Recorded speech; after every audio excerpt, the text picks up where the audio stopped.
জয় শ্রীকৃষ্ণ, রাধে রাধে, জয় মা লক্ষ্মী। নমস্কার বন্ধুরা, রাধাকৃষ্ণ ভক্ত ইউটিউব চ্যানেলে আপনাদের সকলকে স্বাগতম। বন্ধুরা, বাংলা বছরের প্রথম একাদশী মোহিনী একাদশী। বন্ধুরা, মোহিনী একাদশীর দিন তুলসী তলায় করুন এই একটি কাজ, প্রচুর অর্থ ও সৌভাগ্য লাভ হবে আপনার। বন্ধুরা, আপনার জীবনে চলতে থাকা সমস্ত সমস্যার সমাধান ঘটবে, যার জন্য আপনি দীর্ঘদিন ধরে অক্লান্ত পরিশ্রম করছেন, তাই সম্পূর্ণ হবে। কারণ এই দিনটি ভগবান নারায়ণ ও মা লক্ষ্মীর মনে করা হয়। মোহিনী একাদশীর দিন তুলসী তলায় এই কাজটি করলে জীবনের একাধিক দুঃখ থেকে মুক্তি পাওয়া যায়। হিন্দু সনাতন ধর্মে একাদশী তিথি একটি বিশেষ এবং তাৎপর্যপূর্ণ পবিত্র তিথি হিসেবে বিবেচিত হয়। প্রতি মাসে দুটি একাদশী আসে, একটি শুক্লপক্ষে আর একটি কৃষ্ণপক্ষে।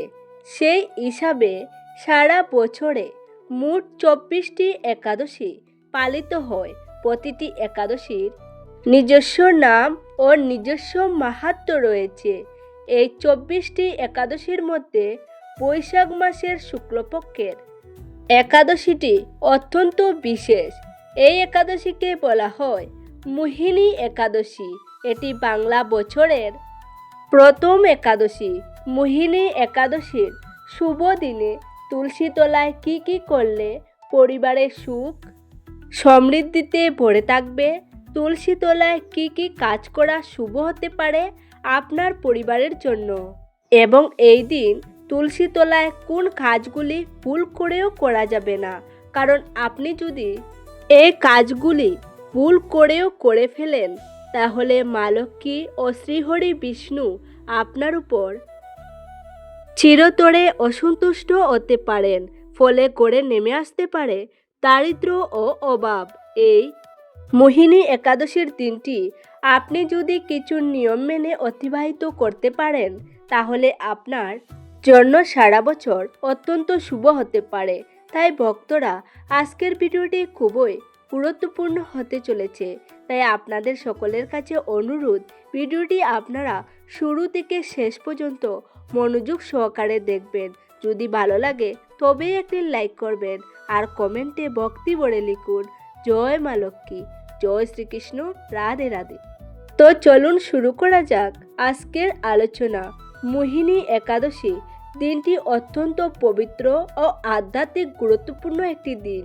বছরের এই প্রথম একাদশীর দিনটিতে পরিবারের সুখ সমৃদ্ধি, আর্থিক সংকট এবং বিভিন্ন ধরনের কলহ দূর করতে এবং পরিবারের মঙ্গল কামনায় বেশ কয়েকটি জিনিস আপনাদের পালন করতে হবে।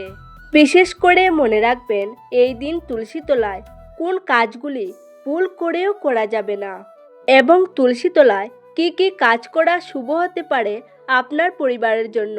এমন কিছু কাজ আছে যা এই মোহিনী একাদশীর দিন তুলসী তলায় করলে মা লক্ষ্মী আপনার উপর চিরতরে অসন্তুষ্ট হয়ে যাবেন এবং পরিবারে নেমে আসতে পারে দারিদ্র্য ও অভাব। পুরো পরিবারকে অর্থকষ্টে ভুগতে হবে। তাই ভক্তরা মনোযোগ দিয়ে শুনবেন, তুলসী তলায় কোন কাজগুলি ভুল করেও করা যাবে না। তবে তার আগে ভক্তরা, আমরা জেনে নিই এই মোহিনী একাদশী পালনের নিয়ম। ভক্তবৃন্দ, একাদশীর দিনে সূর্যোদয়ের আগে ঘুম থেকে উঠে স্নান করতে হবে। স্নান শেষে পরিষ্কার ও বিশুদ্ধ বস্ত্র পরিধান করতে হবে। তারপর প্রথমে আপনাকে পুজোর স্থান পরিষ্কার করে সেখানে একটি চৌকি স্থাপন করতে হবে।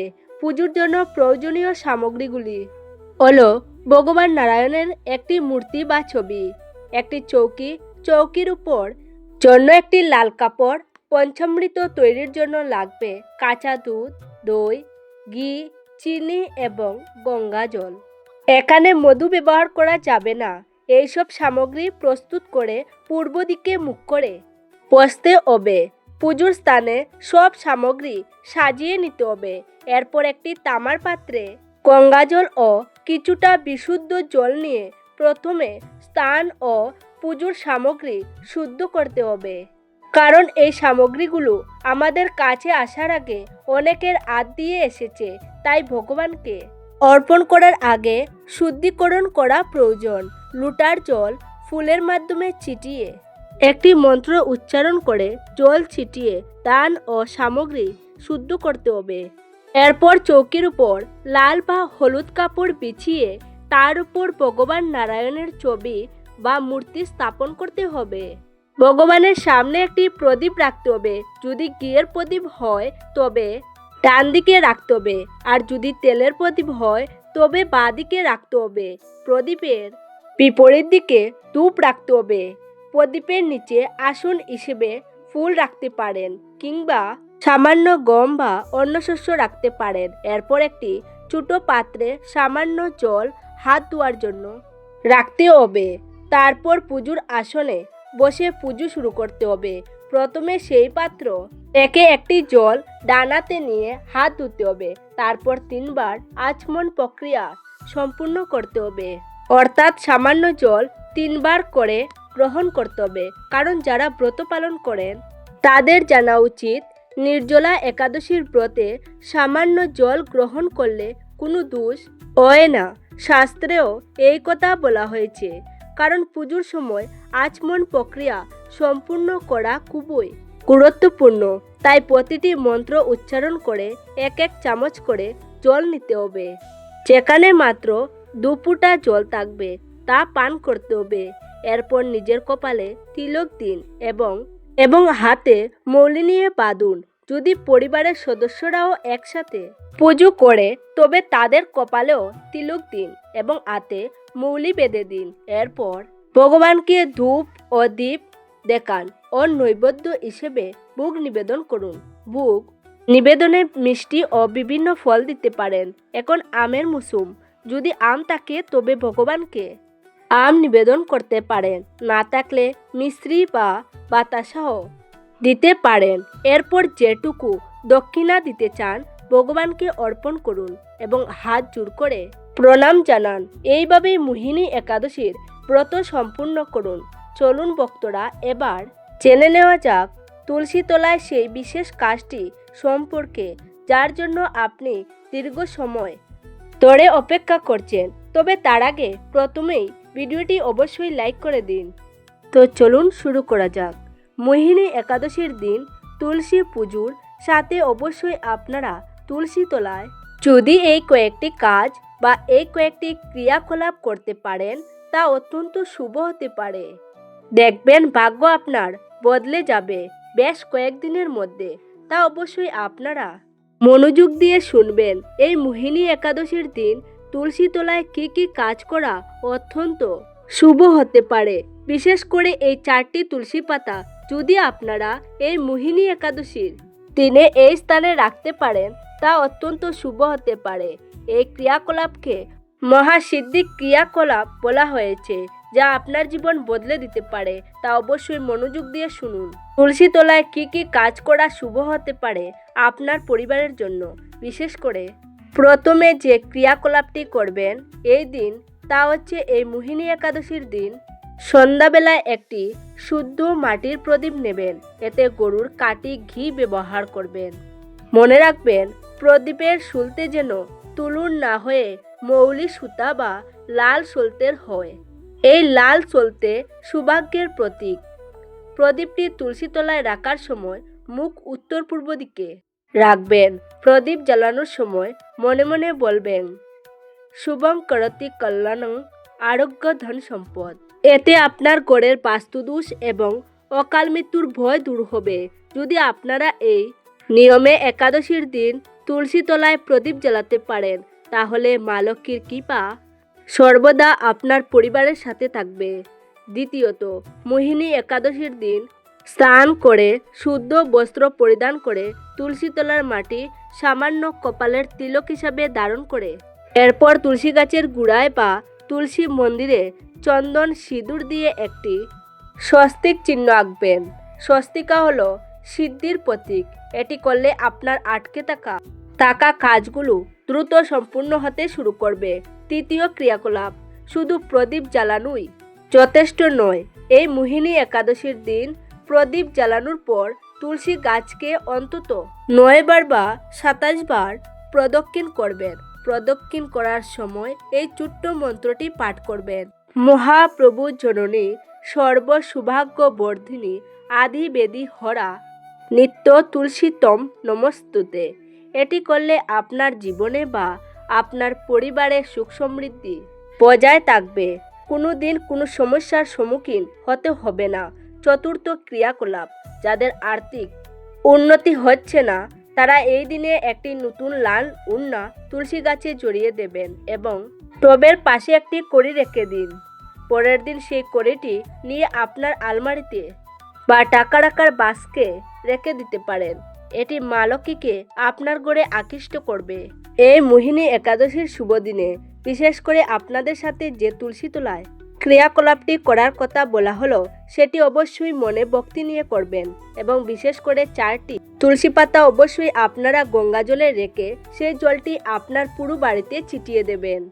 এতে আপনার বাড়ির নেতিবাচক শক্তি দূর হবে শ্রী বিষ্ণুর কৃপায়। ভক্তরা অবশ্যই এই শুভ দিনে ভগবান বিষ্ণুর সাথে অবশ্যই মাতা দেবী লক্ষ্মীর পূজা আরাধনা করবেন। এর থেকে আপনারা আশীর্বাদ লাভ করতে পারবেন। চলুন ভক্তরা, এবার জেনে নেওয়া যাক এই মোহিনী একাদশীর দিন তুলসী তলায় কোন কাজগুলি ভুল করেও করা যাবে না। কারণ এই কাজগুলি যদি আপনি ভুল করে ফেলেন তাহলে আপনার ঘরে নেমে আসতে পারে দারিদ্র ও অভাব। মা লক্ষ্মী চিরতরে আপনার উপর অসন্তুষ্ট হতে পারেন। আর যখন মা লক্ষ্মী রুষ্ট হয়ে ঘর থেকে ফিরে যান তখন সেই ঘরে তার বড় বোন দারিদ্র প্রবেশ করে। আপনারা নিশ্চয়ই দেখেছেন অনেক মানুষ ঘরের দরজায় লেবু ও কাঁচা লঙ্কা ঝুলিয়ে রাখে। কেন রাখে? এর কারণ কি? লেবু ও কাঁচা লঙ্কাকে দারিদ্রের খাদ্য বলা হয়। যখন তার দরজায় তার খাদ্য পেয়ে যায় তখন সে ঘরের ভিতরে ঢুকে না। অনেকেই বলে আমরা এত পরিশ্রম করি তবুও ফল পাই না, ঘরের লক্ষ্মী আসে না। এর কারণ হলো এইসব ভুল। ভক্তরা সমস্ত একাদশী তিথি ভগবান বিষ্ণুকে উৎসর্গ করা হয়। যেহেতু তুলসী ভগবান বিষ্ণুর খুবই প্রিয় তাই তুলসী মাতা সমস্ত একাদশী তিথিতে ভগবান শ্রীহরির জন্য নির্জলা ব্রত পালন করে থাকেন। এটা তার ভক্তির প্রকাশ, তার প্রেমের প্রকাশ। এই পবিত্র একাদশীর দিন তুলসী মাতা নির্জলা ব্রত পালন করেন। তাই এই মোহিনী একাদশীর দিন তুলসী তলায় কিছুতেই জল অর্পণ করবেন না। এটি করলে তুলসী মাতার ব্রত ভঙ্গ হয় এবং তুলসী মাতা কষ্ট পান। এছাড়া রবিবার এবং একাদশীতে তুলসীকে জল নিবেদন করলে তুলসী গাছ শুকিয়ে যায় বলে শাস্ত্রে বলা হয়েছে। সেই সঙ্গে লক্ষ্মী ও ভগবান বিষ্ণু অসন্তুষ্ট হন এবং আপনার পরিবারকে দারিদ্রের দিকে ঠেলে দিতে পারেন। তাই বিশেষভাবে বৈশাখ মাসে এই মোহিনী একাদশীর দিন কখনোই তুলসী গাছে জল নিবেদন করবেন না। এই বিষয়টি সবসময় মাথায় রাখবেন এবং পরিবারকে জানাবেন। তুলসীকে জল দেওয়ার সর্বোত্তম সময় হলো সকালবেলা। স্নানের পরে পরিষ্কার বস্ত্র পরিধান করে পরিষ্কার মনে তুলসীর কাছে যান। প্রথমে তুলসী মাতাকে মনে মনে প্রণাম করুন। তারপর ধীরে ধীরে তুলসীর গুড়ায় জল দিন। মনে মনে শ্রীহরির নাম জপ করুন। হরে কৃষ্ণ কৃষ্ণ কৃষ্ণ হরে হরে, হরে রাম রাম রাম হরে হরে। এই মহামন্ত্র জপ করতে করতে তুলসীকে জল দিন। এতে তুলসী সেবার পূর্ণ বহুগুণ বৃদ্ধি পায়। এছাড়া সূর্যাস্তের পর ভুল করেও তুলসী তলায় জল দেবেন না। এটি কোনো নির্দিষ্ট দিন নয়, বরং প্রতিদিনের নিয়ম। সন্ধ্যার পর বা রাতের বেলায় কখনো তুলসী তলায় জল দেওয়া উচিত নয়। সন্ধ্যাবেলায় কেবল প্রদীপ ও ধূপ জ্বালিয়ে দূর থেকে প্রণাম করার নিয়ম রয়েছে। বিশেষত বৈশাখ মাসে এই নিয়মটি আরও কঠোরভাবে পালন করা উচিত। সন্ধ্যার পর তুলসী গাছ স্পর্শ করা উচিত নয়, কারণ বিশ্বাস করা হয় যে সন্ধ্যার পর তুলসী গাছে লক্ষ্মী দেবী বিশ্রাম নেন। এই সময় তাকে বিরক্ত করা উচিত নয়। তুলসী গাছের পাতা ছেঁড়া, জল দেওয়া, গাছ স্পর্শ করা সন্ধ্যার পর একেবারে উচিত নয়। এই বৈশাখ মাসে আপনার পরিবারের যদি তুলসী গাছ না থাকে তাহলে আজই একটি তুলসী গাছ লাগানোর ব্যবস্থা করুন। বাড়ির উঠানে, বারান্দায় বা ছাদে যেখানে সূর্যের আলো আসে সেখানে তুলসী গাছ লাগান। একটি সুন্দর মাটির পাত্রে বা তুলসী মঞ্চে তুলসী গাছ রোপণ করুন। বৈশাখ মাসে তুলসী রোপণের ফল বহুগুণ বেশি। তুলসী গাছের প্রতি সবসময় শ্রদ্ধার সাথে আচরণ করবেন। তুলসী গাছের পাতা হঠাৎ ছিঁড়বেন না। প্রয়োজনে পাতা নেওয়ার আগে তুলসী মাতার কাছে মানসিকভাবে অনুমতি নিন।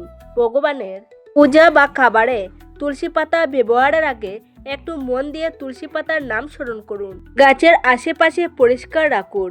নোংরা জিনিস আবর্জনা তুলসীর কাছে রাখবেন না, কারণ তুলসী মাতা পবিত্রতার প্রতীক। অপবিত্র স্থানে তার বাস শুভনীয় নয়। তুলসী গাছের কাছে কখনো কলহ বা খারাপ কথাবার্তা বলবেন না। তুলসী মাতার উপস্থিতিতে মিথ্যা কথা বলা, কাউকে কষ্ট দেওয়া, রাগ করা এগুলি করা উচিত নয়। তুলসী মাতার উপস্থিতিতে সবসময় শান্ত ভক্তিপ্রবণ মনে থাকার চেষ্টা করুন। প্রিয় বন্ধুরা, আজকের ভিডিওটি এই পর্যন্ত। আপনাদের কেমন লেগেছে অবশ্যই কমেন্টে জানাবেন। যদি ভালো লেগে থাকে তবে একটি লাইক করবেন। সবাই ভালো থাকুন, সুস্থ থাকুন। দেখা হবে নতুন একটি ভিডিওতে। নমস্কার, ধন্যবাদ।